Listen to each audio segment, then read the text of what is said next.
Hi everybody, this is the Baseball High, the amazing, spectacular, terrific, the great one, the People's Champion.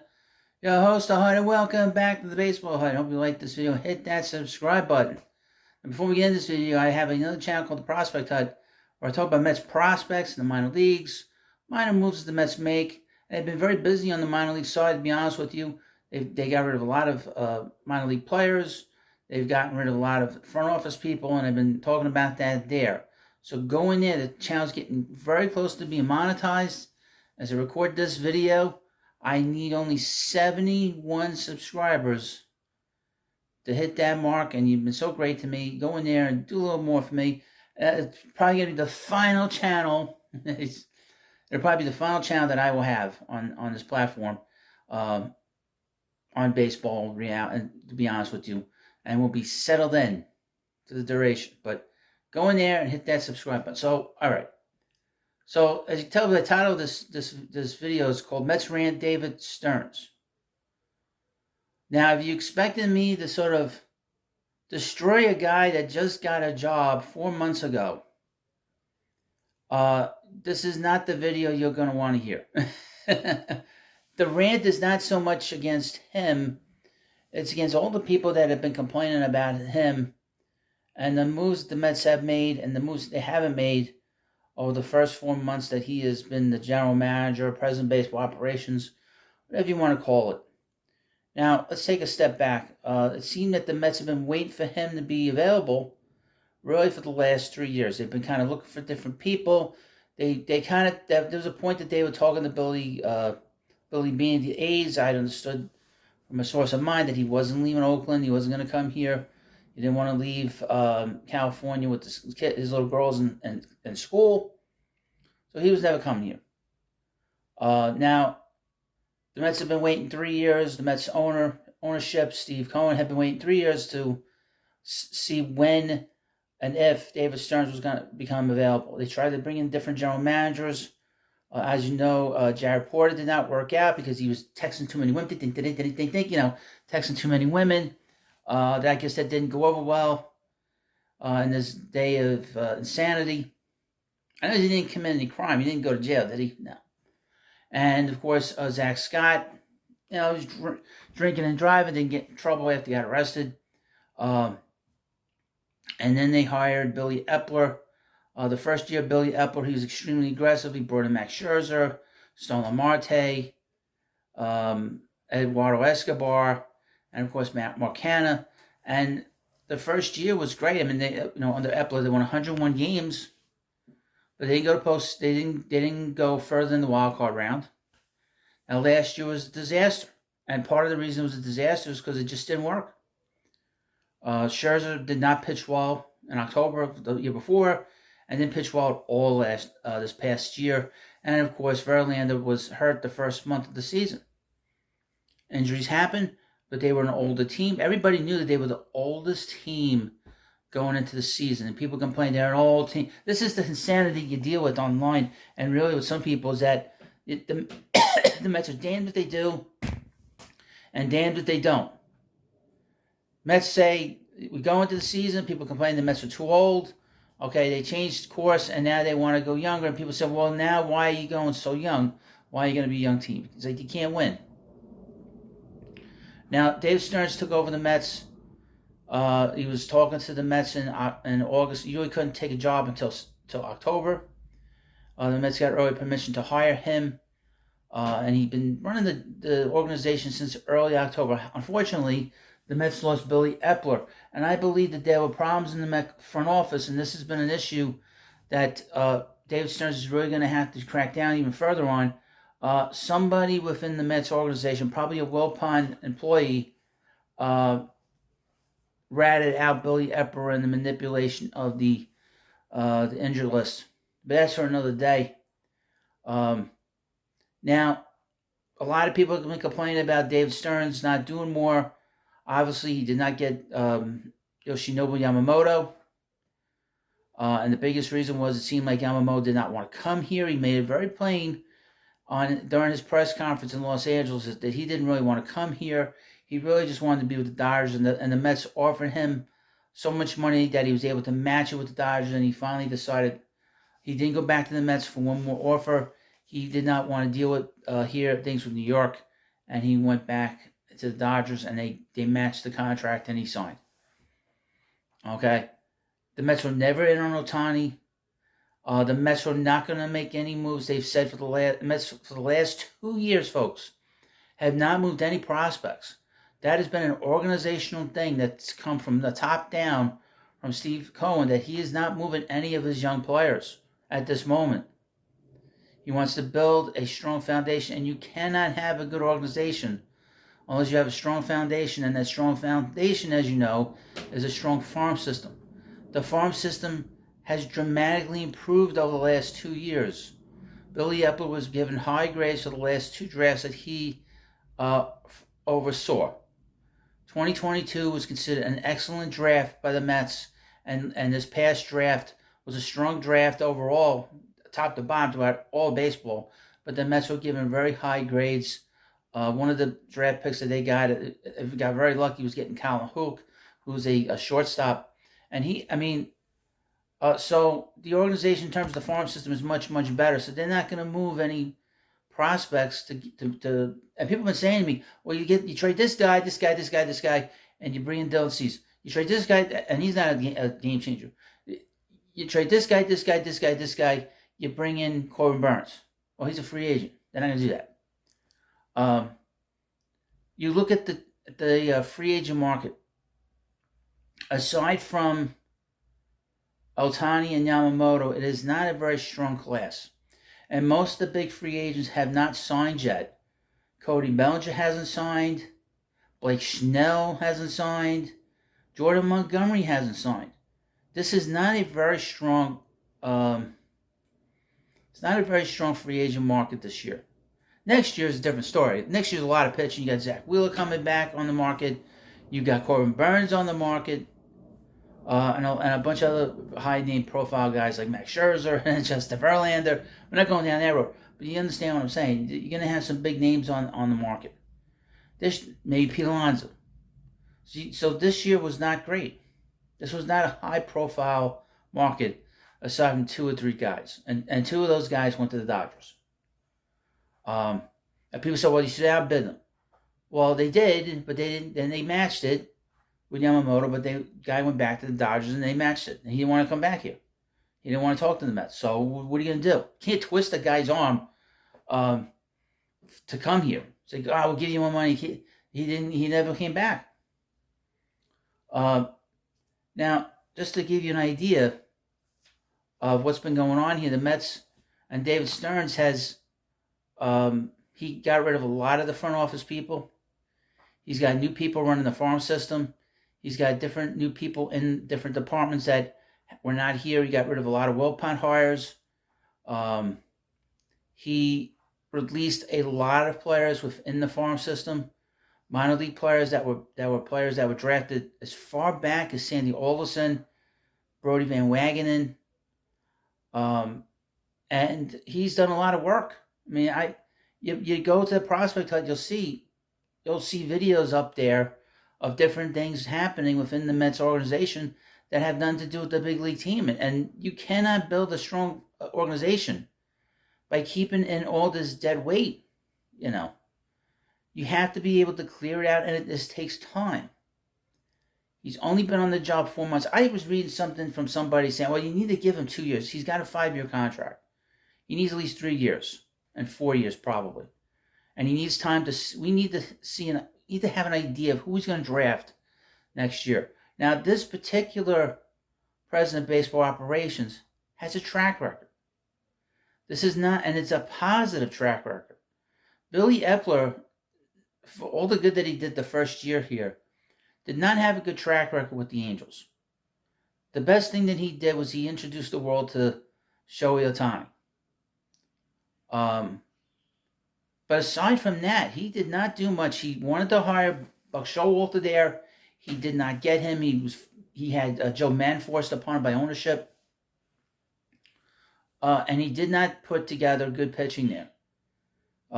In the years he was with the Angels. I kept an eye on what was going on with the Mets organization.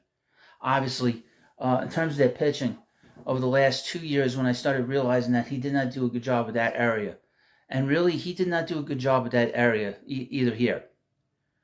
The pitchers that are in the Mets system were all guys that were drafted in 2021, for the most part. I mean, a couple guys here and there that were drafted in 2022.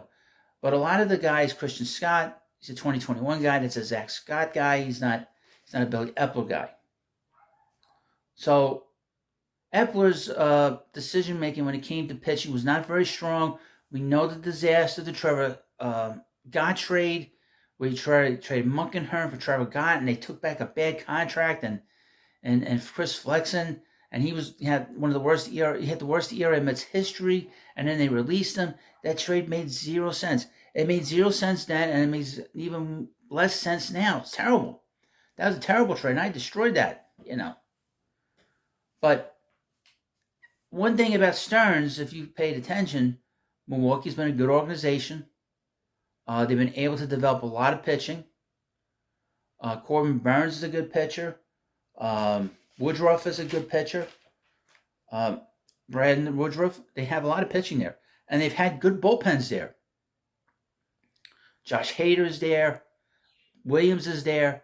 You've had very good pitching staffs. So Stearns has been able to sort of develop the one thing that has been very difficult for the Mets to develop over the last 7 or 8 years, and that's a good pitching staff. Since the 2015 Mets, the Mets have not done a good job with their pitching. They've done a very good job of drafting positional players, Pete Alonso, Jeff McNeil, Michael Conforto, and they've done a good job in that regard. But they've not done a good job with the pitching. Now, Stearns coming in here with that reputation and being able to build a bullpen. And that's not an easy thing to do. Obviously, Billy Epler was a disaster at that. And the previous general managers have been not very good. Now, I would mention a couple of things about the Mets now, as a team. They had the best power hitter in the game at first base, and Pete Alonso. What's going to happen with him? He'll play his contract out. I think he will return. If he has a big year, the pressure to bring him back will be enormous. The Mets will have a very difficult time not signing him. This is a different situation than, say, Jacob deGrom, who's hurt all those years, and he just had a vibe that he didn't want to be here. Pete wants to be here. That's the vibe I pick up from. Mets have the best shortstop in the National League in Francisco Lindor. Okay? He should have won the Gold Glove this year. They had one of the best leadoff men in baseball in Brandon Nimmo. Okay? They had the best closer in the game, returning, in Edwin Diaz. He was the Mets' best player in 2022. And he had that stupid injury. Nobody knows how he actually hurt that injury. Did he step on another player's foot? Nobody ever talks about it. It's sort of a big mystery of how he did that. It was in the big scrum at the end of that game of the World Baseball Classic. But anyway, he's returning. So, and you have one of the best pitchers in the game, Dakota Senga, at the top of this rotation. Now, they need help in the rotation. There's no doubt about it. Nobody's denying that this team needs a lot of help with the rotation. All right, they got 2 stars and a bunch of maybes, iffy questions, and a Luis Severino we don't know about. Now, they need another star. They need 2 more starters on this team. Guys are going to need innings. Now, they did not sign Lucas Giolito. He's not a deal breaker. He's not going to make a difference whether one way or the other you win a World Series. He's not going to make you better. Now, he does throw a lot of innings. It's the only thing. And I would mention that. What was the biggest problem with the Mets pitching staff last year when it came to this team? Was guys that could go more than 3 innings, 4 innings, 5. They need innings eaters. That's the thing they need. Okay, I know I'm sure they understand that. But like I said, this is not a good pitching market. This is not a good free agent market. We've had better free agent markets. Last year's was really good. I mean, you think about last year, you had Justin Verlander, DeGrom, Brandon Nimmo, Edwin Diaz for a time. I mean, you had a very strong free agent class. This is not a good class at all.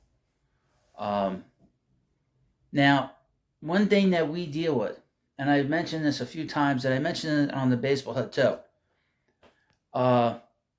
is that, and this is a separate thing from what I'm talking about here, is these toxic Met fans that are backed by these major corporations. We have CBS Sports supporting and employing Joe Benigna, one of the most toxic individuals ever on the radio, and one of the most toxic people you can listen to when it comes to your team if you're a Mets fan or a Jets fan. He's a black cloud, and he's been complaining about Steve Cohen, saying that he pulled the rug under. He's full of crap. The Mets were willing to offer a lot of money to Yamamoto. And you take it. Now we talk about probably he's a grifter. There's no other way to describe Frank Fleming, the grifter. Frank Fleming is one of the most biggest grifters I've seen online this side of comics, if that's possible. On New Year's Eve, we're all celebrating New Year's Eve, and ringing in the new year. He's posting ridiculous things about the Mets, that they're going to lose 130 games, that Pete Alonso's going to get traded, Cody Senga's going to get traded, and of course, Edwin Diaz is going to get traded. And he is backed by a major corporation too, in Barstool Sports. And I've said this a couple of times. Barstool Sports tried to buy the Mets with the A-Rod group, the Alex Rodriguez, Jennifer Lopez group, and he's good friends with the Jeff Wilpon. That's Dave Portnoy. He's good friends with Jeff Wilpon because they both went to Michigan. So they're Michigan alums. They know each other from being going to the same college. I'm watching the Rose Bowl as I do this video, which is interesting. But they have propped up Frank Fleming. He's going around the country, letting people think that this is how Met fans are: deranged, insane, don't know what they're talking about. Can you think about any other corporation that has these so-called fans attacking their own team in these deranged rants? And when it comes to any fan base, any other fan base, you see this with the Yankees? No. You see this with the Cubs? Hell no, of course not. You see this with the Dodgers? No, you don't. Only the Met fans and the Mets get attacked. And this is what I've noticed this for the last 10 years online, is we are inundated with all this negativity. And this is the thing I've been sort of fighting against over the last few weeks as we got close to the new year, as I was been critiquing a lot of these clowns, as I'm fighting these corporations. And if you hate these corporations, this is the channel you want to subscribe to and support. Because I don't have any intentions of working with them. They're satanic. And I would say this about Frank Fleming: he's a satanic individual. Think about it. He says he's a Mets fan, but he says the Mets are going to lose 130 games. No team's ever lost 130 games. And they have too much talent to lose that many. It's complete insane shit. And it's the kind of work that you see with Satan and the devil. This is devil worship at its finest. And I'm going to call it out. Nobody, no hut means nobody. Call it out other than me. I have no problem with that. This is not my first rodeo dealing with anybody like this. And I'm just getting warmed up on the other. I'll be doing a lot of that on the other channel. But every day is a positive day, to be honest with you. We got a good owner.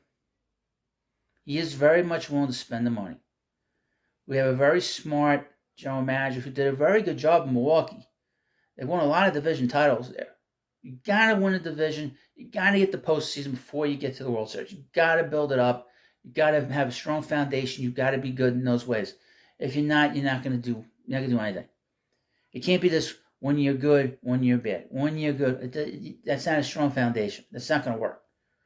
And we've seen that over the first 3 years of Steve Cohen. Now, I would say we're still in the 3 to 5 year window. So it's still good. We're still good. And of course, we know the Diamondbacks went to the World Series last year. So you don't have to win 100 games. 100. It's like all this nonsense the Dodgers are doing.